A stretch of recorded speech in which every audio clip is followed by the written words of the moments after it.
২০২৪ লোকসভা নির্বাচন এসে গেছে একেবারে শেষ পর্যায়ে। সপ্তম দফার ভোট গ্রহণের আগে মঙ্গলবার রাজ্য তথা শহর কলকাতা দেখল দেশের দুই হেভি ওয়েট নেতা, প্রধানমন্ত্রী নরেন্দ্র মোদী যার একদিকে এবং অন্যদিকে দাঁড়িয়ে রাজ্যের মুখ্যমন্ত্রী তথা শাসক দল তৃণমূল কংগ্রেসের প্রধান নেত্রী মমতা বন্দ্যোপাধ্যায়। এই দুই হেভি ওয়েট নেতা নেত্রীর মধ্যে ডুয়াল। আর সেই ডুয়ালকে কেন্দ্র করে সকাল থেকে ছিল রাজ্যের রাজনীতি বেশ উত্তপ্ত। ধারে ভারে জবাবে ঝাঁঝে কে কাকে টক্কর দেবে, কে কাকে টেক্কা দিয়ে সপ্তম দফার ভোট গ্রহণের আগে নির্বাচনী প্রচারে নিজের প্রচার গরম করবে, সেদিকেই নজর ছিল সারা রাজ্যের সমস্ত মানুষের। শুধু রাজ্যের নয়, নজর ছিল সারা দেশের। সারা দেশের সব সংবাদ মাধ্যমের ক্যামেরা যখন ঘুরেছিল প্রধানমন্ত্রী নরেন্দ্র মোদীর দিকে, তখনই শেষ বেলায় অবশেষে বাজিমাত করে কোথাও যেন বেরিয়ে গেলেন রাজ্যের শাসক দলের প্রধান নেত্রী মমতা বন্দ্যোপাধ্যায়। এদিন বারাসাতে প্রধানমন্ত্রী নরেন্দ্র মোদীর বলা কথার জবাব একের পর এক শুধু দিলেনই না রাজ্যের মুখ্যমন্ত্রী তথা তৃণমূল নেত্রী মমতা বন্দ্যোপাধ্যায়, তার সঙ্গে এদিন তৃণমূল নেত্রীর সেই স্বভাব সুলভ বক্তব্যের মধ্যে ছিল ধার ভার ঝাঁঝ এবং চাঁচা ছোলা জবাব, যার জেরে এই দুই হেভিওয়েট নেতানেত্রীর বক্তব্য এবং দুজনেরই রোড শো দেখার পর আশীর্বাদ দ্য ট্রুথ এক কথায় একটি মূল্যায়ন এপিসোডের শুরুতেই আপনাদের সামনে তুলে ধরতে চায়। তা হচ্ছে মমতা বন্দ্যোপাধ্যায় এদিন দেশের প্রধানমন্ত্রী তথা বিজেপির প্রধানমন্ত্রী পদপ্রার্থী নরেন্দ্র মোদী, যিনি নিজেকে ভগবানের অবতার হিসাবে গত 2 সপ্তাহ ধরে ক্লেম করছেন, সেই বিজেপির প্রধানমন্ত্রী অবতার নরেন্দ্র মোদীকে বাসের টিকিটের মতন ছুঁড়ে ড্রেনের ধারে ফেলে দিলেন সবশেষে। আর আরও একবার তৃণমূল নেত্রী মমতা বন্দ্যোপাধ্যায় প্রমাণ করলেন রাজ্য তথা কলকাতা শহরের মাটিতে দাঁড়িয়ে নরেন্দ্র মোদী সরাসরি চ্যালেঞ্জ করেছেন রাজ্যের তৃণমূল নেত্রী তথা বাঘিনী বলে খ্যাত মমতা বন্দ্যোপাধ্যায়কে। এই দুই হেভিওয়েট নেতানেত্রীর ডুয়াল আজ সারা রাজ্য তথা দেশ দেখল, এবং সে বিষয় হবে আশীর্বাদ দ্য ট্রুথের আজকের চুলচেরা আলোচনা। কিন্তু আলোচনায় যাওয়ার আগে আপনাদের একটা কাজ করতে হবে, তা হচ্ছে নিচে থাকা লাল সাবস্ক্রাইব বাটনটা অবশ্যই ক্লিক করতে হবে, পাশে থাকা বেল নোটিফিকেশনটাও ক্লিক করতে হবে। আর আজকের এই এপিসোডটা শোনার পর আশীর্বাদ দ্য ট্রুথ আপনাদের কাছে অবশ্যই প্রার্থনা জানাচ্ছে আপনার মূল্যবান কমেন্টের। আপনি আপনার কমেন্ট করে জানান আপনার কি বক্তব্য এই দুই হেভিওয়েট নেতানেত্রীর ডুয়ালকে কেন্দ্র করে। একই সঙ্গে এপিসোডটা ভালো লাগলে অবশ্যই বন্ধু বান্ধব, নিকট আত্মীয় এবং হোয়াটসঅ্যাপ আঙ্কেলদের হোয়াটসঅ্যাপ গ্রুপেও শেয়ার করতে ভুলবেন না। তাহলে চলুন আর কথা না বাড়িয়ে আলোচনায় এগোনো যাক। ২০২৪ লোকসভা নির্বাচন 7 দফায় হচ্ছে। এক একটি দফাকে কেন্দ্র করে প্রধানমন্ত্রী নরেন্দ্র মোদী রাজ্যের বিভিন্ন প্রান্তে দফায় দফায় এসে প্রচার অভিযান করেছেন এবং তিনি রাতে থেকেছেন কলকাতায় রাজভবনে। কিন্তু কলকাতায় প্রধানমন্ত্রী নরেন্দ্র মোদী গত 6 দফার নির্বাচন প্রক্রিয়া যখন চলছিল, সেই সময় একটি বারের জন্য একটিও সভা করেননি। কিন্তু শেষমেশ সপ্তম দফার ভোট গ্রহণের আগে কলকাতায় রোড শো করলেন প্রধানমন্ত্রী নরেন্দ্র মোদী।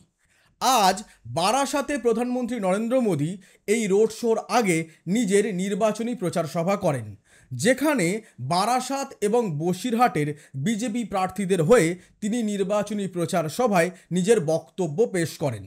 অন্যদিকে এদিন কলকাতা দক্ষিণে পদযাত্রা করেন রাজ্যের মুখ্যমন্ত্রী তথা তৃণমূল নেত্রী মমতা বন্দ্যোপাধ্যায়, এবং তার শেষটা হয় গিয়ে বেহালা চৌরাস্তায় তার সভার মধ্যে দিয়ে। এবং সেই সভাতে দাঁড়িয়ে বারাসাতের সভায় প্রধানমন্ত্রী নরেন্দ্র মোদীর করা একের পর এক দাবিকে রাজ্যের মুখ্যমন্ত্রী বা তৃণমূল নেত্রী মমতা বন্দ্যোপাধ্যায় শুধু এক টোকায় ছুঁড়ে ফেলেই দিলেন না, তাকে ধোপার মতন তুলে আছাড় মেরে কেচে শেষ পর্যন্ত যে কাপড়টি তিনি কাচ্ছিলেন অর্থাৎ প্রধানমন্ত্রী নরেন্দ্র মোদীর বলা কথার যে জবাব তিনি দিচ্ছিলেন, সেই জবাবের জেরে রাজ্য বিজেপির প্রধানমন্ত্রী নরেন্দ্র মোদীকে নিয়ে এসে সপ্তম দফার ভোট গ্রহণের আগে যে প্রচার অভিযান হলো, সেই প্রচার অভিযান নামক কাপড়টি একেবারে ফাটিয়ে দিলেন রাজ্যের মুখ্যমন্ত্রী তথা তৃণমূল নেত্রী মমতা বন্দ্যোপাধ্যায়। এই মুহূর্তে এই এপিসোডটি যারা শুনছেন এবং এতক্ষণ যারা শুনলেন, তারা এক্ষুনি আপনার মগজে একটা বিষয় ধরে নেবেন, তা হচ্ছে আশীর্বাদ 1 নম্বরের চটি চাটা। কিন্তু আশীর্বাদ একেবারে দৃঢ় কণ্ঠে আপনাদের জানিয়ে দিতে চায়, আশীর্বাদ দ্য ট্রুথ কোনো রাজনৈতিক দলের ধামাধারা নয়।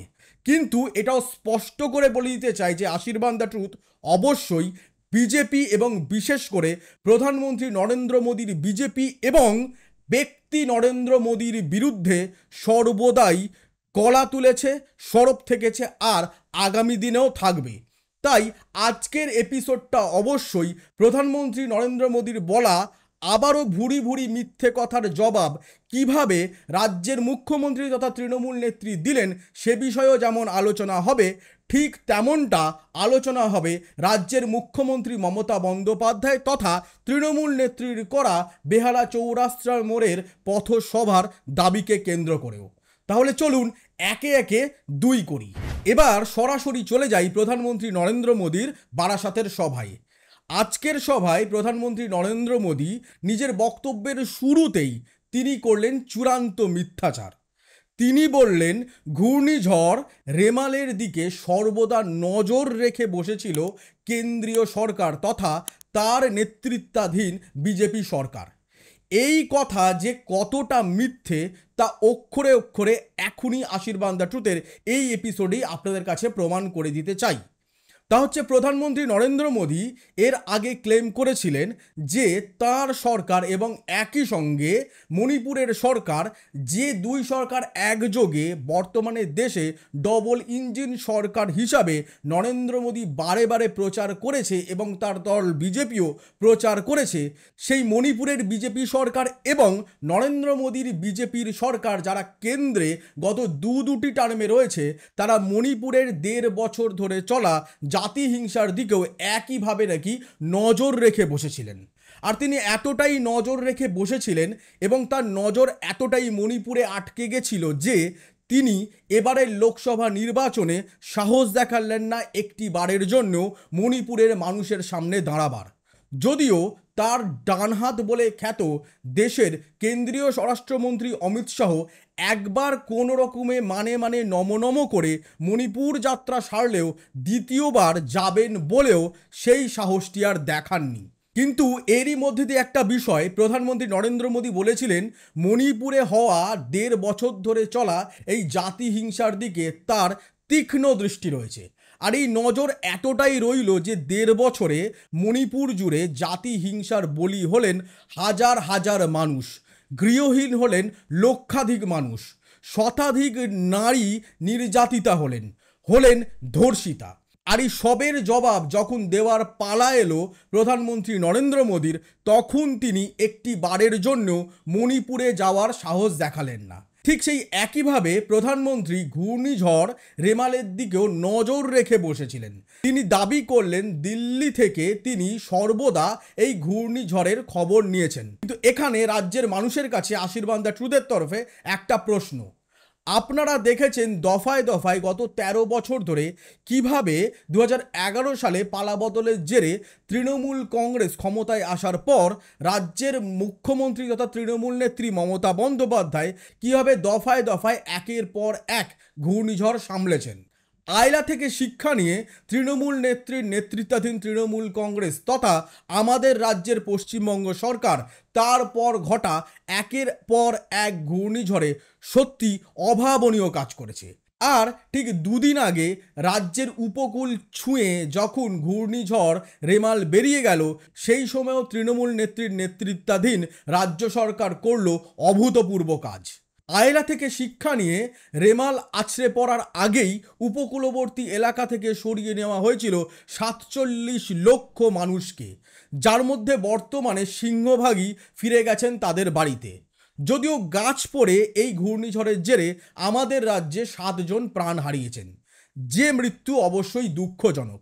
কিন্তু এই ঘূর্ণিঝড় যে তাণ্ডব লীলা আমাদের রাজ্য এবং আমাদের প্রতিবেশী দেশ বাংলাদেশের ওপর চালিয়েছে, যে ঘূর্ণিঝড়ের জেরে উপকূলবর্তী একাধিক জেলা তছনছ হয়ে গেছে, ভেঙে গুঁড়িয়ে গেছে একাধিক বাড়ি, তছনছ হয়ে গেছে একাধিক ক্ষেত, বাঁধ ভেঙে ঢুকেছে নোনা জল, তছনছ হয়ে গেছে একাধিক বন্যপ্রাণ, এই প্রেক্ষাপটের মধ্যে দাঁড়িয়েও একটা বিষয় আপনি কট্টর বিজেপি সমর্থক হলেও বা আপনি কট্টর সিপিআইএম বা কংগ্রেস সমর্থক হলেও আপনাকে মানতে হবেই যে গত ১৩ বছরে তৃণমূল নেত্রী মমতা বন্দ্যোপাধ্যায়ের নেতৃত্বে পশ্চিমবঙ্গ সরকার আর কিছু করুক চাই না করুক, ঘূর্ণিঝড়ের মোকাবিলা অবশ্যই অভূতপূর্বভাবে করতে পারে। আর সেই কথা কিন্তু দফায় দফায় আড়ালে আবডালে অর্থাৎ ক্যামেরার পেছনে দফায় দফায় স্বীকার করেছেন আমাদের রাজ্যের বিরোধী দলের বিভিন্ন শীর্ষ নেতা নেত্রীরাও। কিন্তু এদিন বারাসাতের প্রচার সভায় দাঁড়িয়ে নরেন্দ্র মোদী শুরুতেই ঘূর্ণিঝড় রেমালকে কেন্দ্র করে যে বক্তব্য পেশ করলেন তা যে ১০০% মিথ্যে, তা আমার এই কথার মধ্যে দিয়ে হয়তো আমি আপনাদের কাছে প্রমাণ করতে পারলাম।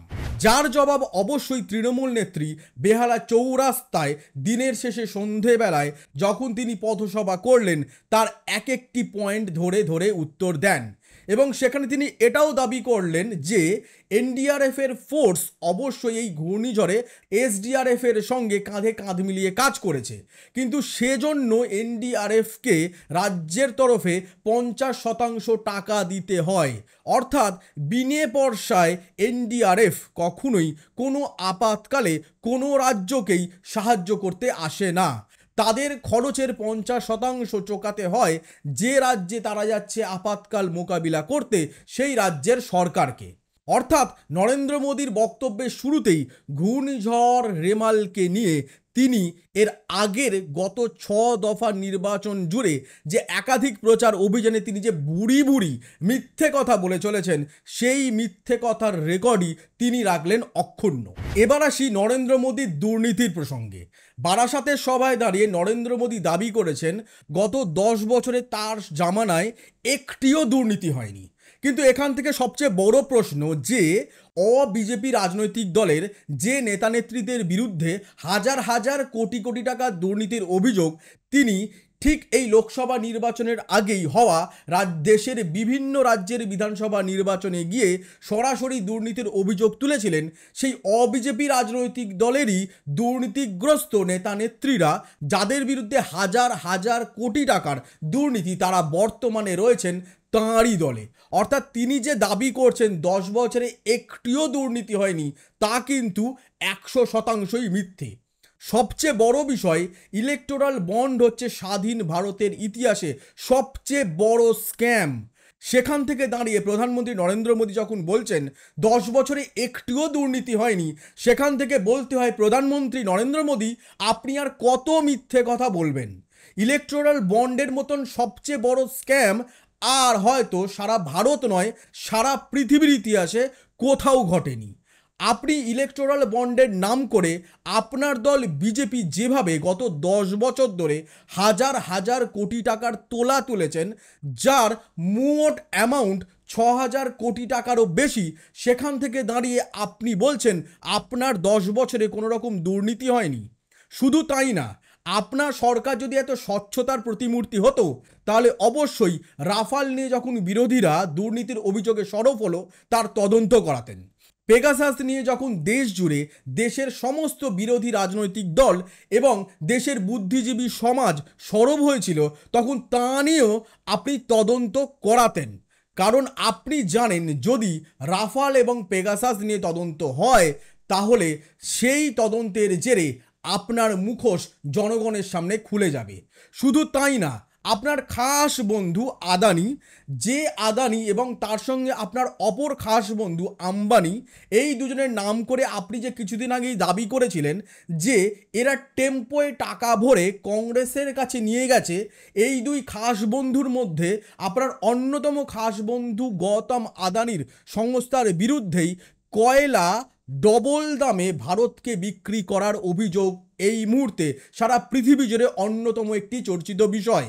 ইন্দোনেশিয়া থেকে আপনার বন্ধু গৌতম আদানি 5 টাকা মূল্যের অত্যন্ত খারাপ মানের কয়লা কিনে আমাদের দেশের কেন্দ্রীয় তাপবিদ্যুৎ উৎপাদনকারী সংস্থাকে 3 গুণ দামে বিক্রি করেছে। এর চেয়েও বড় দুর্নীতি কি আর কখনো আমাদের দেশে স্বাধীনতার পর ঘটেছে?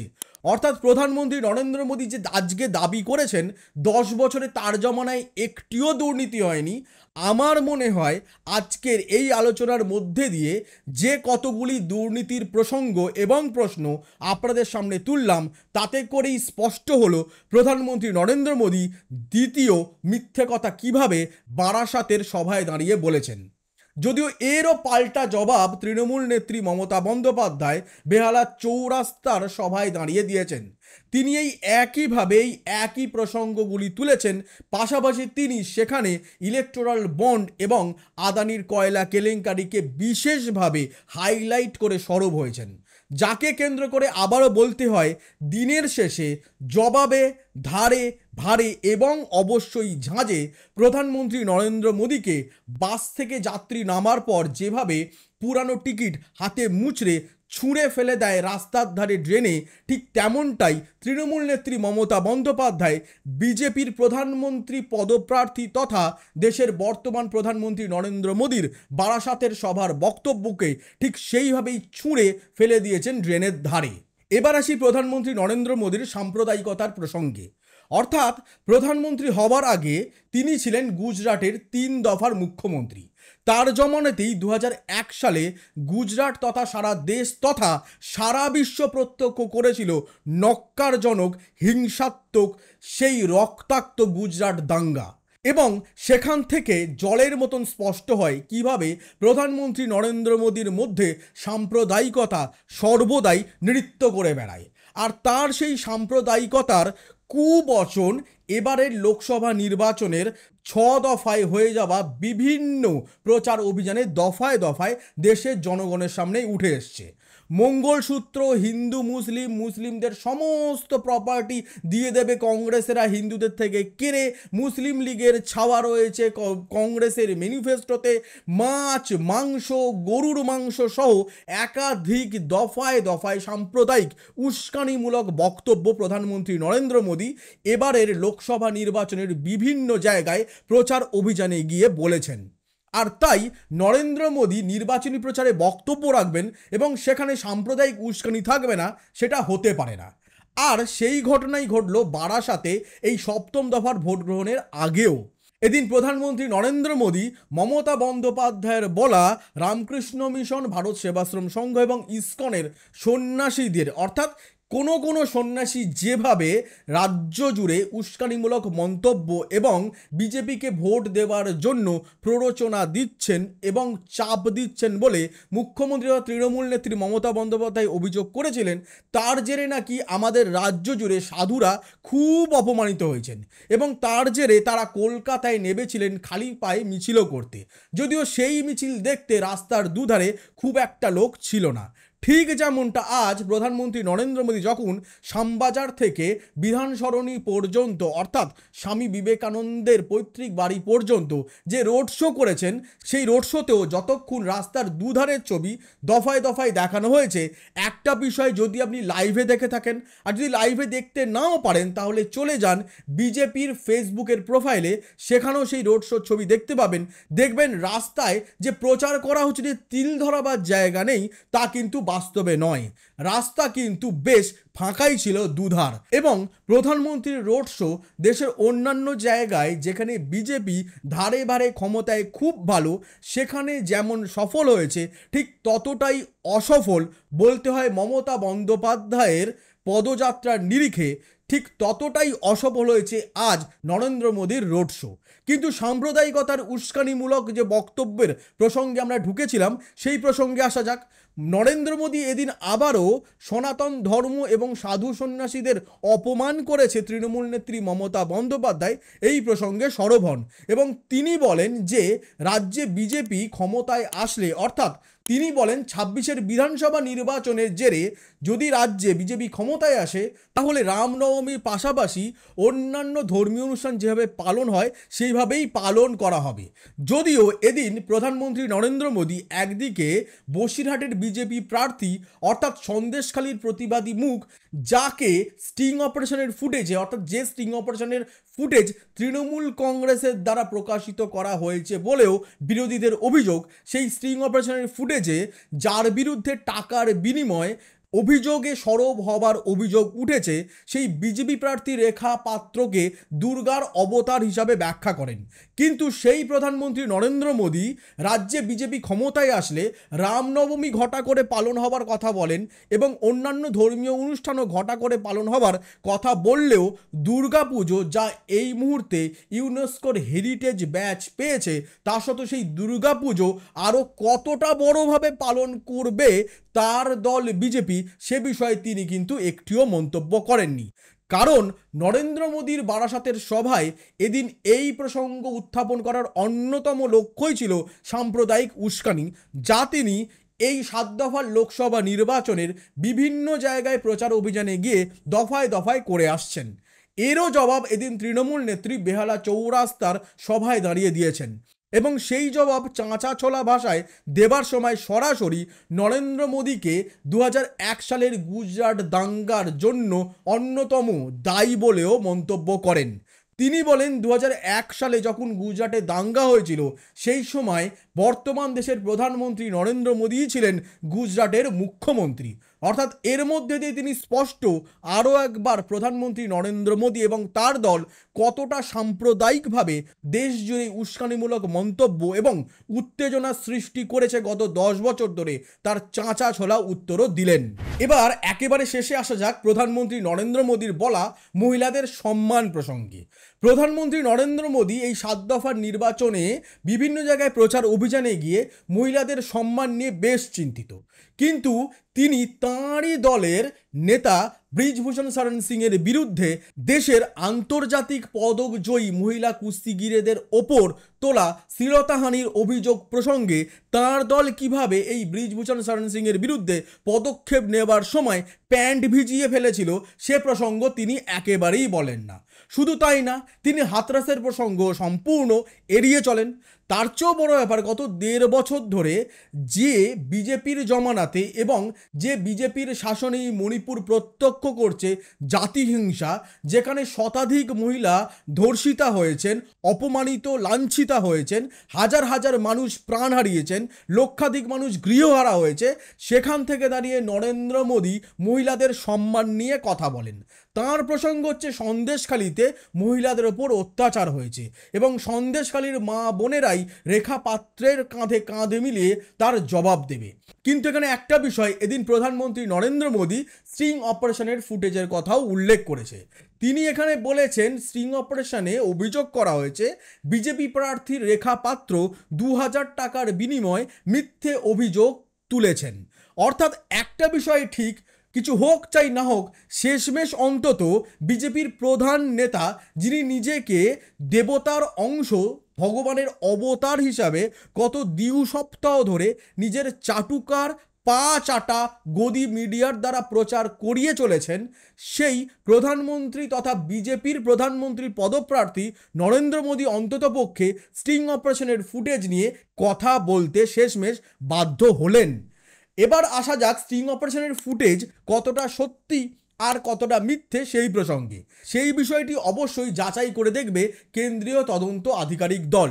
যদিও একটা বিষয় স্পষ্ট, সন্দেশখালীর দুটি স্টিং অপারেশনের ফুটেজ এবং একটি ভয়েস রেকর্ড সামনে আসার পর বসিরহাট জুড়ে পুনরায় এই ৭ম দফার ভোট গ্রহণের আগে ধারে ভারে ক্ষমতায় আবারও পথে নেমেছে বসিরহাটের তৃণমূল কংগ্রেসের কর্মী সমর্থকেরা, যার জেরে একসময় এই লোকসভা নির্বাচন ঘোষণার আগে থেকেই প্রায় বসিরহাট কেন্দ্রে কোণঠাসা হয়ে পড়া তৃণমূল কংগ্রেসের কর্মী সমর্থকেরা এই স্টিং অপারেশনের ফুটেজ সামনে আসার পর এবার একেবারে শেষ দফার ভোট গ্রহণ যখন বসিরহাটে হচ্ছে, তখন কিন্তু বিজেপির বিরুদ্ধে বেশ কাঁটেকা টক্কর দিতে চলেছে। ঠিক যেমনটা এই শেষ দফার নির্বাচনে আমাদের রাজ্য তথা শহর প্রত্যক্ষ করল দেশের দুই হেভিওয়েট নেতা নেত্রীর ডুয়াল। যে হেভিওয়েট নেতা নেত্রীর ডুয়ালে দেখা গেল প্রধানমন্ত্রী নরেন্দ্র মোদীর বলা কথাকে সত্যি সিগারেটের কাউন্টারের মতন ছুঁড়ে ঘরের বাইরে করে দিলেন রাজ্যের মুখ্যমন্ত্রী তথা তৃণমূল নেত্রী মমতা বন্দ্যোপাধ্যায়। এদিন বেহালা চৌরাস্তার পথসভায় দাঁড়িয়ে তৃণমূল নেত্রী যেমন সরাসরি ঘূর্ণিঝড় রেমালের বিষয় নরেন্দ্র মোদীর করা মিথ্যাচারের জবাব দিলেন, ঠিক তেমনটাই সাম্প্রদায়িকতার ইস্যুতে নরেন্দ্র মোদীকে উত্তর দিতে ছাড়লেন না। তিনি সরাসরি 2001 সালে ঘটা গুজরাট দাঙ্গার প্রসঙ্গ উল্লেখ করে তিনি আরও একবার মনে করিয়ে দিলেন সেই দাঙ্গার সময় গুজরাটের মুখ্যমন্ত্রী ছিলেন নরেন্দ্র মোদী, যিনি বর্তমানে গত 10 বছর ধরে আমাদের দেশের প্রধানমন্ত্রী। এই গত 10 বছর ধরে আমাদের দেশ প্রত্যক্ষ করেছে একাধিক সাম্প্রদায়িক হানাহানি। গোরক্ষার নামে কিভাবে গত 10 বছরে মূলত মধ্যপ্রদেশ, উত্তরপ্রদেশ এবং রাজস্থান জুড়ে একাধিক যুব মুসলিম ছেলেদের রাস্তায় লিঞ্চিংয়ের শিকার করে মারা হয়েছে, আর জলজ্যান্ত ছবি কিন্তু প্রত্যক্ষ করেছে দেশবাসী। সেই দেশবাসী একেবারে শেষ দফায় প্রত্যক্ষ করেছে নরেন্দ্র মোদীর দল বিজেপির করা ইলেকটোরাল বন্ড নামক তোলাবাজিও। প্রত্যক্ষ করেছে পেগাসাসের ইস্যুতে কিভাবে নরেন্দ্র মোদী চুপ থেকেছে জাতীয় সুরক্ষার দোহাই দিয়ে। দেখেছে রাফাল ইস্যুতে কিভাবে জাতীয় সুরক্ষার দোহাই দিয়ে দুর্নীতি হয়নি বলে সরাসরি তদন্ত এড়িয়ে গেছে। একই সঙ্গে দেখেছে কাশ্মীর, যে কাশ্মীরে 370 ধারা বিলোপ করার পর এখনো পর্যন্ত নরেন্দ্র মোদীর দল সাহস দেখালো না এবারের লোকসভা নির্বাচনের সঙ্গে কাশ্মীরের বিধানসভা নির্বাচন করাবার। শুধু তাই না, কাশ্মীরে এবারে বিজেপি একটি প্রার্থী দেবারও সাহস দেখালো না। যদি কাশ্মীরে বিজেপির আচ্ছে দিন এসেই ছিল, তাহলে বিজেপি কেন 24-এর লোকসভা নির্বাচনে কাশ্মীর থেকে দূরে রইল? ওঠে বিভিন্ন প্রশ্ন। এই সব প্রশ্ন এক জায়গায় জড়ো করুন, পারলে কাগজে লিখুন, চেষ্টা করুন তার উত্তর সন্ধানে।